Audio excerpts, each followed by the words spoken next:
Jarak dari rumah ke masjid ini sekitar 7 km. Hari ini kita berangkat subuh. Kita akan menghadiri subuh berkah di Masjid Agung Baitur Rahim Lolu Kota Palu. Ada penceramah kondang turut hadir dan memberikan ceramah subuh hari ini, Ustadz Dastan Latif. Dan kita akan menyimak potongan dan cuplikan ceramah dari Ustadz Dastan Latif di channel Dedi Sahabat Teman.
Assalamualaikum warahmatullahi wabarakatuh.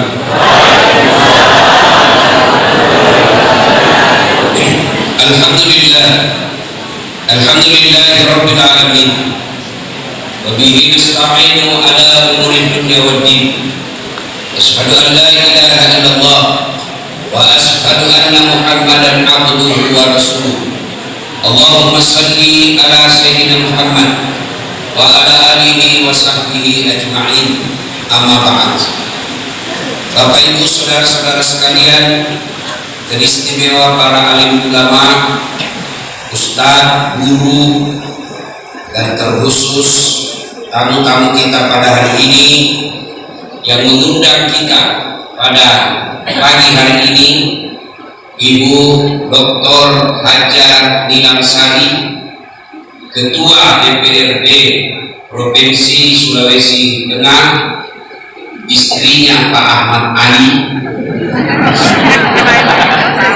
temannya Dastan Latif, yang insya Allah dimuliakan dan dirahmati oleh Allah SWT.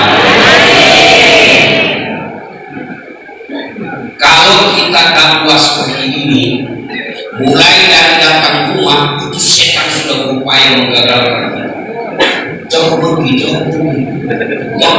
jauh capek. Berhasil datang ke sini, kau pikir setan menyerah? Tidak.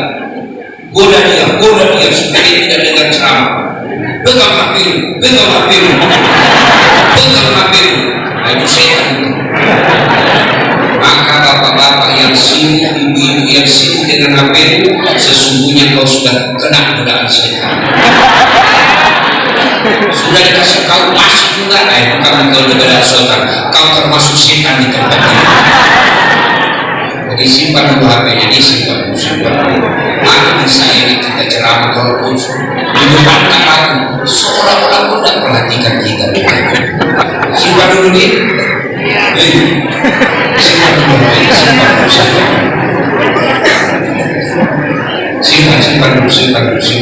ya, dibakar dalam api yang sangat besar, dalam api satu lapangan penuh api.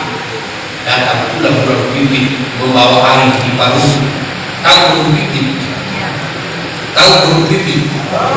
Ibu-ibu tahu burung pipit? Oh, tahu burung pipit? Tahu? Kira-kira kalau kita burung cewek-cewek yang ada besar di bawah ini, kira-kira itulah kecil. Dia datang membawa air di paru. Kira-kira parunya itu ya inilah dia bawa air. Oh, diteriaki sama makhluk yang lain. Kau mau gimana? Mana bisa ada api dengan seperti lapangan baru? Kau cuma air bawa air sedikit sekali. Mana bisa mati itu api? Mana bisa air yang kecil itu memadamkan api yang sangat besar? Apa kata Guru Bibi? Saya bukan mau memadamkan ini saja, tapi saya hanya ingin memberitahukan kepada Allah, saya bersama Ibrahim alaihissalam, saya ikut bersama orang-orang baik, maka saya memilih ini. Soal menang atau tidak bukan urusan. Soal dia kalah atau tidak yang saya dukung bukan urusan saya. Urusan saya mau tahu Allah tahu saya bersama orang-orang baik. Itu yang penting. Ibrahim Umar bin Khattab tidur di bawah pohon kurma, tapi tidurnya dia seperti itulah, tidak begitu, memang begitu faktanya. Lalu dalam keadaan tidurnya itu di bawah pohon kurma, beralaskan tangannya dan tidak ada karpet, langsung tidur di pasir. Kira-kira seperti ini. Kalau saya membuat tubuh kecil juga begini, begitu kalau itu aja dikasih bangun aku kasih dulu. Bukan saya, begitu juga tahu. Nah, tiba-tiba bangun. Kenapa bangun? Ada 3 anak muda datang. Ya Amirul Mukminin, Pak Presiden, tegakkan hukum, tegakkan keadilan. Kata Umar, apa itu bersih baru saya? Kenapa kok? Ya Amirul Mukminin, 3 orang, 1 kanan, 1 kiri, di tengah 1 bawah. Yang kanan kiri bersaudara. Kata yang kanan, Amirul Mukminin, tegakkan keadilan. Kenapa? Ini yang saya seret ini, yang saya seret menghadap ke depanmu, dia telah membunuh bapakku. Tegakkan hukum. Dalam Islam nyawa bayar. Lalu Umar kusuk jangan main-main. Barang sedikit dibunuh ini di tengah karena dia betul. Saya mengatakan yang sebenarnya Amirul Mukminin. Lalu Umar bertanya kepada yang tinggi, tutup Nabi lagi dan tersangka ceritanya ini, tersangka betul Nabi lagi. Lalu dia bilang, betul, saya membunuh bapaknya. Kenapa bisa? Saya ini kasihan, diberikan amanah oleh sekampungku, beri amanah oleh sekampungnya, datang ke Madinah ini mengurus sesuatu perkara. Setelah sampai saya di Madinah, saya ikat itu saya punya onta, ikat dulu, ikhtiar, ikat dulu ontamu, baru kau masuk kantor dan parkir dengan baik. Kalau kau datang di masjid, jangan kau mentang-mentang pikir datang sholat berjamaah, motormu kau parkir depan masjid, tidak kau kunci leher, baru kau tahu banyak pencuri, baru kau serahkan. Saya serahkan kepada Allah motorku. Memang itu Tuhanmu tukang parkir. Kunci dulu, ikhtiar dulu. Jangan hanya tinggal di masjid bermalam berhari-hari, berdoa, berikan saya kekayaan.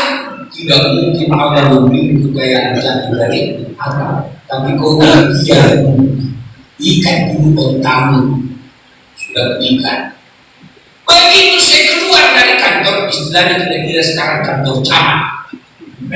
Begitu saya keluar dari kantor, mana yang takut ini? Ternyata lepas saya berkata, dia pergi cari, ada apa? Di mana?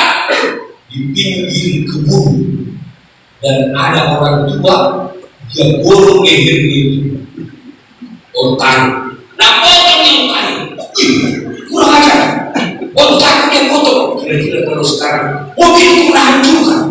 Bagaimana kira-kira kalau bapak keluar dari kantor camat, ada anak muda, orang tua, maka sekiranya orang ibu menghancurkan kacanya, menghancurkan isinya, apa yang kau lakukan?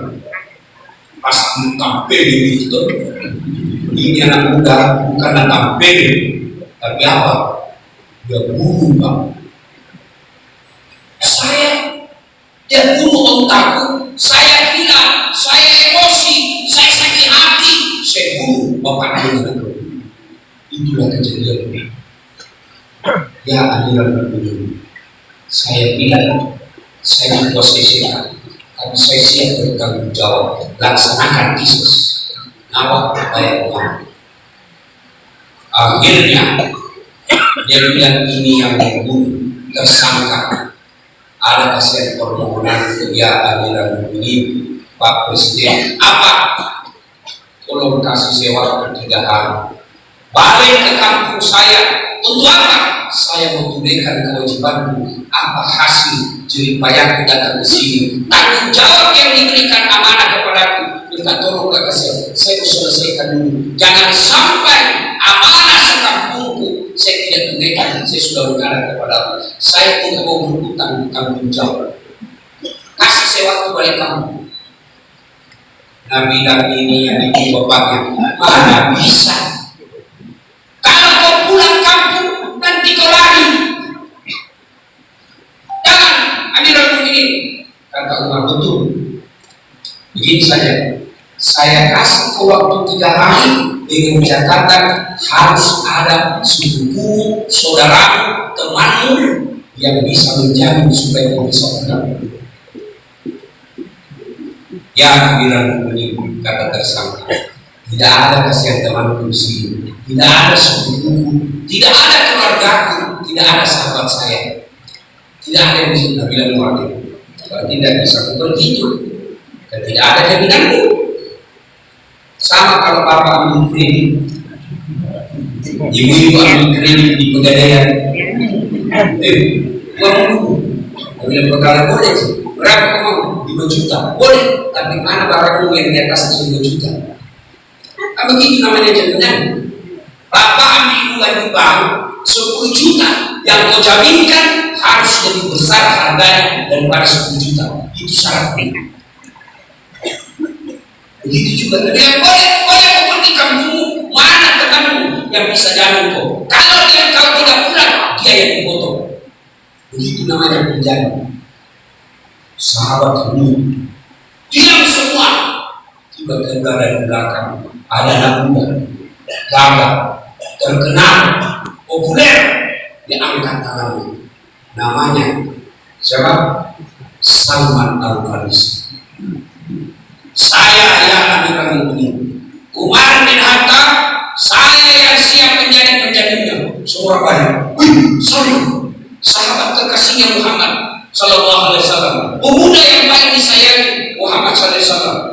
Kata Umar, jangan main. Bukan masalah gampang. Duduk kau. Kau tahu akibatnya. Kau tidak kenal. Baru kau lihat sekarang. Kata Salman Al-Farisi, Umar, betul. Saya pun baru mengenalnya. Seperti engkau baru mengenal dia. Saya siap. Akhirnya dijaminkanlah Salman Al-Farisi pulang menuju dunia umum terdakwa. Hari pertama belum ada tanda-tanda kedatangan.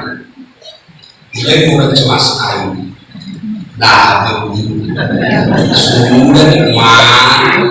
Tadi menggunakan asik. Selesai begitu nanti kalau udah datang lagi di pasar, nggak pernah lagi senyum. Nah, begitu. Nah, bersih kalau saya sih kok. Iko logo, karena kopi. Hari kedua belum ada kabar. Lewat cemas orang. Hari ketiga belum ada tanda-tanda. Sampai zuhur belum ada tanda-tanda. Karena batas waktunya sampai maghrib di hari ketiga. Kira-kira jam 5 petang, gelap demi gelap, orang sudah bilang, ayo dilihat di sana. Lewat itu hukum harus ditegakkan. Salman yang akan dihukum. Begitu Salman sudah maju mau dikisas, mau dihukum, tiba-tiba dari kejauhan ada orang tertaki-taki setengah mati lagi, lari jatuh lari lagi, jatuh lagi, tahan, tahan, saya sudah balik. Orang semua balik, datang terdakwa. Lalu terdakwa berkata, ya Amirul Mukminin Umar bin Khattab, maafkan saya terlambat datang karena dipaksa lagi otakku, akhirnya dia mati di jalan. Motor tua dipaksa lagi. Orang tua masih setengah mati bekerja, akhirnya apa? Sakit. Jadi kalau kau sudah tua yang sudah buka-buka sakaratul maut dan kau terlalu kejar dunia, nanti kau terlalu kejar dunia, investasi terus, cari uang sampai malam, akhirnya apa? Kena serangan jantung, mati mendadak. Kalau mati mendadak kau mesti kau pergi sholat jamaah mati mendadak, husnul khotimah. Tapi kalau pergi kau ini Muhammad Sultan mati mendadak kok. Akhirnya apa? Saya mohon maaf terlambat. Lalu Umar bertanya kepada yang terlambat, kenapa kau balik? Padahal kau sudah punya kesempatan tidak balik lagi. Kenapa kau balik? Dengan jawaban, saya kembali karena saya tidak mau nanti orang berkata tidak ada lagi umat Islam yang bisa dipercaya, maka saya tidur. Masih muda, tapi dia komitmen saya harus menjadi orang yang terpercaya meskipun risikonya adalah penggal leher. Anak muda, jadilah kau orang-orang terpercaya. Kalau kau kecewa dengan pemimpinmu yang banyak berbohong, jangan maki-maki. Jangan saja kau share kata-kata bohongnya, tapi perbaiki dirimu. Negaramu menunggu kau menjadi pemimpin yang jujur. Kalau kita tidak benar memilih pemimpin, atau ada pemimpin anggota DPR yang menjadi wakil rakyat tidak amanah, tidak bisa dipercaya, itu karena kesalahan umat Islam. Kenapa? Siapa agama paling banyak di Indonesia? Agama apa paling banyak mayoritas di Indonesia? 88% kita umat Islam di Indonesia. Berarti yang mayoritas itu yang salah dalam memilih pemimpin. Lalu Umar balik bertanya lagi. Sudah ditanya tidak tersangka toh?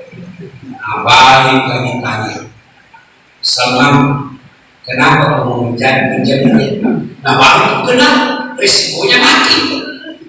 Dengar kata Salman Al-Farisi, saya tidak mau orang menilai tidak ada lagi umat Islam yang mau menolong sesama muslim. Tolong saudara sesama muslim. Jangan kau bikin daftar relawan Palestina, jangan, karena nanti kau jadi masalah juga di sana. Mau kau tolong dan kau tidak tahu bahasa Arab, dia juga tidak tahu bahasa Indonesia, padahal minta senjata. Ya, bagaimana caranya?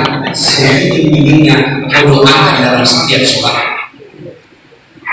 Kau doakan setiap sujud terakhirmu supaya Allah membantu mereka. Yang kedua, kalau ada rezeki lebih, donasi, bantu mereka, kirimkan uang ke sana, tapi jangan kirim orang yang tidak dipercaya. Betul-betul kirim lembaga yang bisa langsung ke Palestina. Itu cara kau. Kalau kau tidak bisa bantu Palestina, maka bantu minimal tetangga. Jangan sampai rumahmu mewah, enak makanmu, semua tergelamat kehidupanmu sehari-hari, tapi tetanggamu miskin, tidak tahu mau makan apa, dan kamu biarkan sesungguhnya kalian bukan orang kaya. Rajin berjamaah, rajin zikir, rajin tadarus, tapi tetangganya tidak pernah dia mau tahu kalian bukan orang baik, karena orang baik kata Nabi, khairun nas anfa'uhum binnas, sebaik-baik mereka di antara kalian, umatku adalah yang paling banyak manfaatnya buat orang lain. Bantu tetangga. Kamu tahu tetanggamu di sekolah, sesama muslim, anaknya di sekolah, tapi bapaknya tidak punya penghasilan, bantu, dan kau tidak akan miskin dengan membantu tetanggamu. Mamanya janda Ustaz. Mengerti betul? Mengerti betul? Yang penting istri itu tidak nafsu. Kalau dia nafsu, jangan cari masalah. Jangan sampai masalah jandanya kau bisa selesaikan masalah dengan istri hancur. Mengerti? Jangan coba-coba. Apalagi kalau kau takut sama istri, jangan cari masalah. Cukup kau bantu anaknya. Datang istrinya, bantu juga saya bantu kamu, saya kasih kau gaji bulanan 500.000 per bulan. Hebat banget. Ya, bantu. Itu orang bertetangga Pak. Masak saja tetanggamu. Kamu masak saja dan tetanggamu mencium baunya. Kau harus kasih tetanggamu. Ada pohon kamu pelihara, pohon mangga, lalu dahan rantingnya menyeberang ke sebelah. Yang menyeberang itu, yang menyeberang pagar dahan pohon rantingnya, itu haknya tetangga. Boleh diambil, kamu bukan punya hak. Ada yang bertanya, Ustaz, kalau pohon kan menyeberang pagar, tidak punya hak. Bagaimana kalau istrinya tetangga menyeberang pagar? Itu masalahnya itu. Jangan sembarang tafsir. Makanya kalau kau menafsir, jangan kamu tafsir sendiri. Tanya ke ulama, tanya ke guru, tanya ke ulama. Jangan seenaknya, karena ilmu belum cukup. Iya. Lalu Umar balik bertanya, kan tadi ini anak muda setelah didengar kedua, dia lihat juga ini anak muda yang kedua bapaknya. Ya Amirul Mukminin, saya maafkan dia. Ingat, nyawa bawa nyawa. Kalau kau bunuh bapakku, maka hukumannya kamu juga harus bunuh. Itu syariat Islam. Kecuali saya maafkan kamu. Orang yang kau bunuh keluarganya memaafkanmu, maka tidak lagi dilaksanakan hukum Islam. Kenapa? Sudah saya maafkan dia. Saya maafkan dia ya Amirul Mukminin. Jangan kau kesal. Saya sudah memaafkan dan mengikhlaskan bapak. Balik Umar bertanya, kenapa kau memaafkan itu? Dengar jawaban anak muda itu. Saya maafkan dia karena saya tidak mau orang berpikir tidak ada lagi orang Islam yang mau memaafkan sesama muslim. Pak, Bu, jangan memaafkan tetanggamu. Maafkan saja musuhmu. Itu dulu. Karena ini begitu, kalau ada salahnya suaminya, tak bawa sampai mati. Memang begitulah fitrahnya perempuan ahli sejarah. Kalau pernah kau salah satu kali, nah ulang terus. Ini tak bahas terus. Begitu salah, itu. Tapi dan suami, nah udah ini bahas terus. Selesai masalah ada ini betul gak gampang meleko. Ada orang curhat sama saya, dia minta pendapat bagaimana hukumnya Ustaz kalau saya istri ini minta diceraikan oleh suami. Saya bilang kenapa? Saya dapat WhatsApp-nya. Saat tidak dibaca Ustaz, aku sangka ternyata biarkan saja. Rumusnya kalau perempuan curhat dengar itu saja. Jadi kalau istrimu ngomel marah-marah, jangan kau balas, jangan kau layani, tidak usah kau jelaskan karena tidak maksudnya bukan akal nak pakai, apa nak pakai perasaan.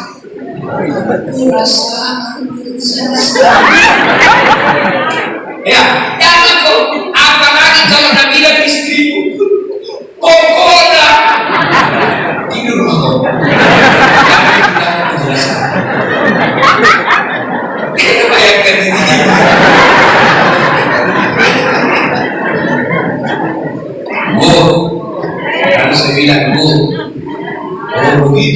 Betul ya. Nah iya lagi terus silang dia. Berapa tahun makin sama wanita itu bilang alhamdulillah sudah 30 tahun.